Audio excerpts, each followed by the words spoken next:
Three, two, one.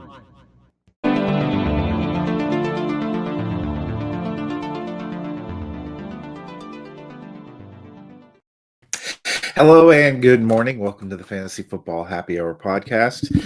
I am Matt, and it's time for the Week 7 preview, and we will start by looking back at Thursday Night Football.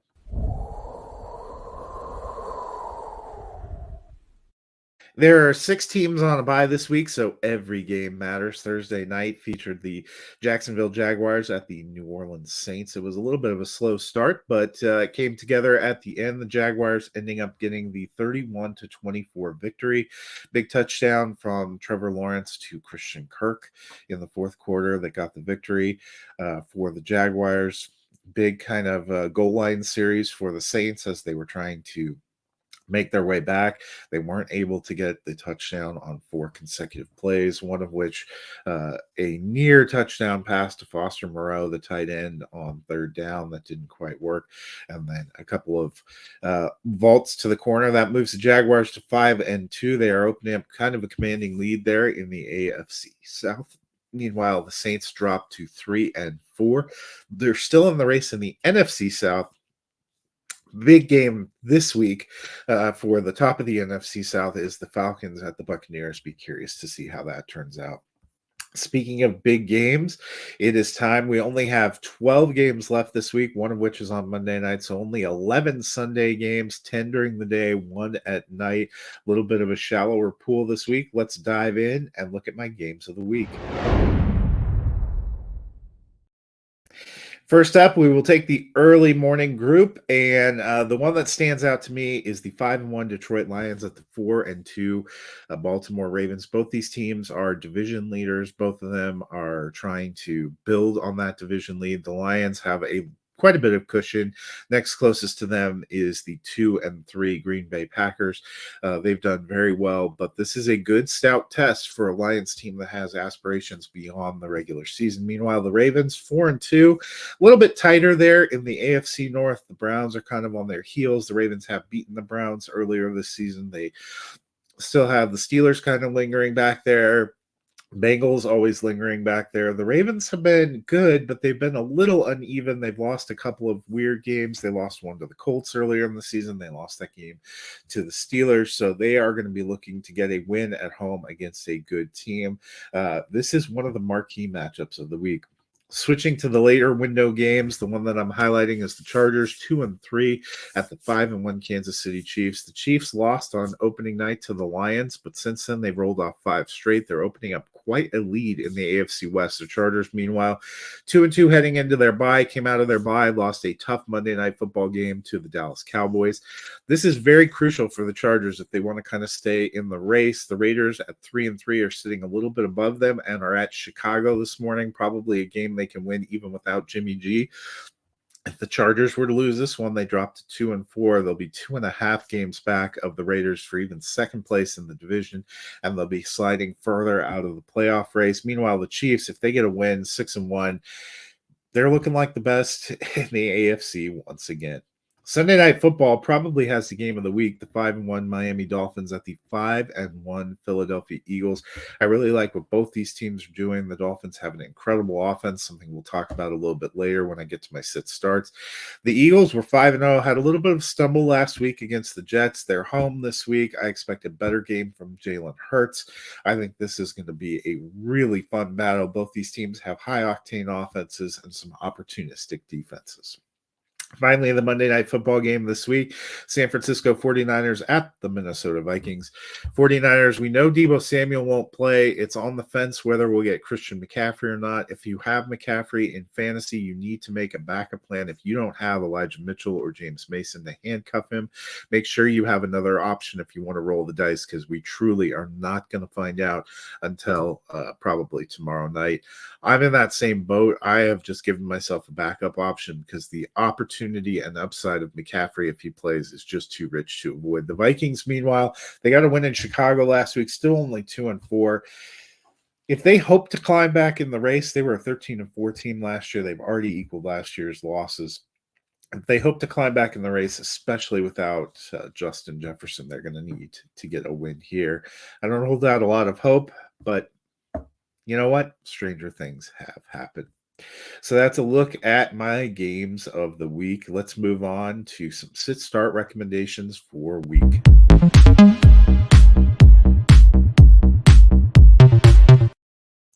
All right, diving right in. Last week wasn't a terrible week for me in week 6. I went 2-2 in my start recommendations. CJ Stroud, Brees Hall, great picks. Puka Nakua got the targets, just didn't get the production. Logan Thomas had an off week. I was 4-0 in my sits. So, not a bad way to go there. Let's move on to week 7 and see how I do. My start this week at quarterback is Tua Tagovailoa. There are 6 teams on a bye. Every quarterback counts, especially in Superflex, but you might be tempted to downgrade Tua as they're facing the Eagles. I'm not.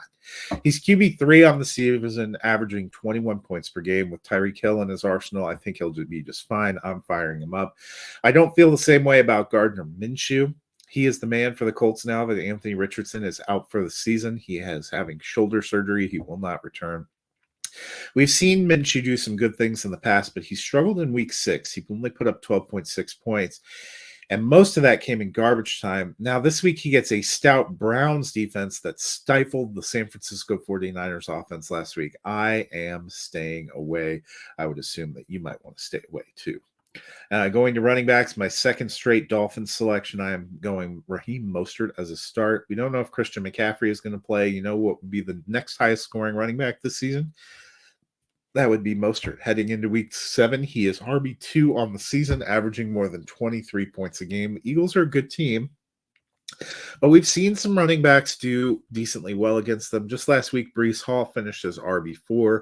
Mostert is a threat to score on the ground, but also in the air, and that is how Hall ended up making up some of his points. He didn't have as spectacular a rushing day, but he had a lot of receptions. We've seen Mostert active in that area as well. I'm firing him up. My sit is Rachaad White of the Tampa Bay Buccaneers. He's RB24 on the season, but that's largely thanks to a 21-point output in week 2 and a spat of injuries that we've seen at the position. Week to week, he just hasn't been a reliable start. 5 games played this season. He has 3 games with less than 10 points, even in a compressed week.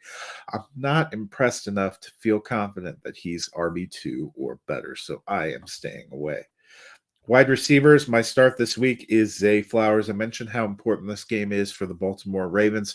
Flowers has quietly been on a roll. He's wide receiver 22 on the season and only has 1 game with less than 10 points. He's developed into a top target at wide receiver for the Ravens, and he only appears to be getting stronger. In a tough game against a good Lions team, the Ravens will need to throw. When they do, aside from tight end Mark Andrews, Zay Flowers is the one you want. I am firing him up.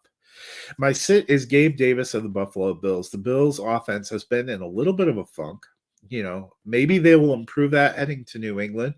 But Davis is the ultimate boom bust option. He is wide receiver 23 on the season, but that comes with really high highs and really low lows. He has 2 games of 20 or more points and 2 games with 5 or fewer points. I'm just not trusting him as a consistent wide receiver, too. I don't know if the Bills will have to put up a ton of points to be able to beat a Patriots team that just hasn't been able to find their offensive groove. I trust Stephon Diggs, but it's too hard to trust Gabe Davis as a solid wide receiver, too. Moving on to tight end, Kyle Pitts didn't start the season well, but man, has he come on late. Jonnu Smith is still getting a ton of targets and production, but Pitts is getting his 2. He's tight end 12 on the season now. He's had 14 or more points each of the last 2 weeks. Desmond Ridder kind of getting into that passing groove with both Pitts and Drake London. That's really important. It is a crucial game for the Falcons against the Buccaneers, and I think Desmond Ridder will find his big tight end. I'm firing up Kyle Pitts. On the flip side, I'm sitting Zach Ertz of the Arizona Cardinals. He started really hot, getting a lot of targets and receptions, even though he wasn't getting a ton of yardage. That was enough to keep him start-worthy in PPR, but now he's tied at 15 on the season. He only has 2 games with 10 or more points. He's averaging less than 8 points per game. And in recent weeks, we've seen Trey McBride, the second-year man, get an uptick in usage. Ertz is kind of a middling tight end 2 now. So you know what? That is not enough of an incentive for me to keep him in my lineup. So that will do it for the sit starts this week. Before I turn over to the movie corner, I need to slide over and give you my picks against the spread. Last week was not a spectacular week. I ended up 6-9 for the week. A little bit of a rougher slide again, but I've started off this week much better. I picked the Jaguars plus 3.5, and so now I'm sitting at 49-45 on the season going into the rest. So here is how I see it. The Las Vegas Raiders at the Chicago Bears. I'm taking the Raiders minus 3.5. We get Tyson Bagnet for the Bears. They're also missing almost all their running backs. Deonta Foreman, just about the only healthy guy. The Raiders, we're probably going to see Brian Hoyer. Maybe we see Aiden O'Connell. Either way, I think the Raiders can get the victory. Cleveland Browns heading in to battle the Indianapolis Colts. The Browns I'm taking at minus 2.5. We are not a lock to see Deshaun Watson, but I think with that defense and the offense they have, they can get the win on the road.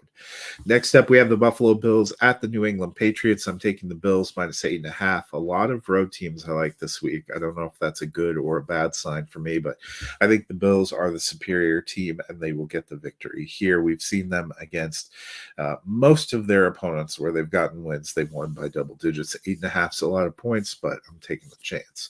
Next up, Washington Commanders at the New York Giants. The Giants have a lot of injuries. No lock we see Daniel Jones, but I am taking the Giants plus 1.5. They really impressed me last week with their scrappy play against the Bills, and I think they can get it done against the Commanders.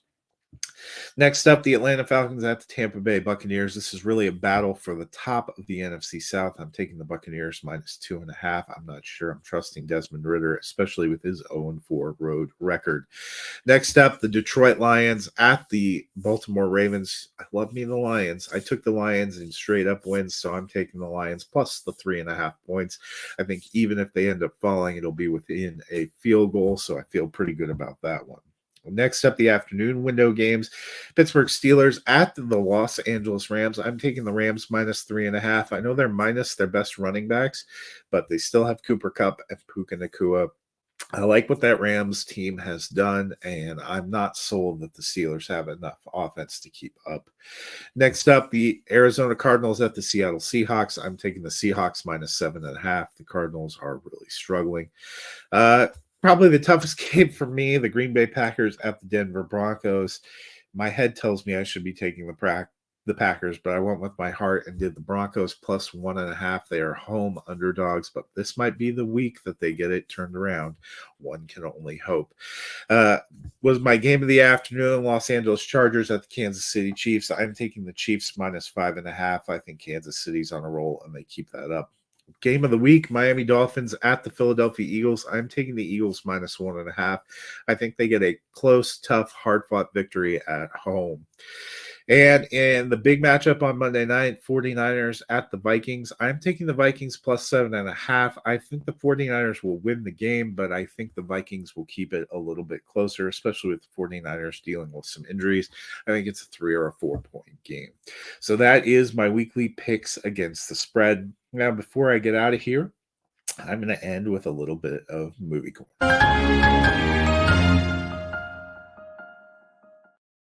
One of the most highly anticipated films of the year dropped in theaters on Friday, and that is The Killers of the Flower Moon from director Martin Scorsese, with a cast that features Leonardo DiCaprio, Robert De Niro, and Lily Gladstone. This is based on a true story and the book by David Gann. It's 3 hours and 26 minutes. It's also a very difficult story, so I understand it is not for everyone, but I thought it was really well made. I thought it was very compelling, and I think it's a story that people probably need to hear and learn about, especially since some of the facts and the truth of that and that era have not always been made widely known. That is a big point that the film hits on at the end. Eric and I will be talking about that tonight on This Week at the Movies, and we will be looking at other collaborations between Leonardo DiCaprio and Martin Scorsese, so that'll be a little bit of fun. So you can come and check that out tonight. Otherwise, I hope you guys have a great week 7 of the NFL season. Enjoy a strong slate, even if there's not a ton of games. There's a lot of interesting ones. So have a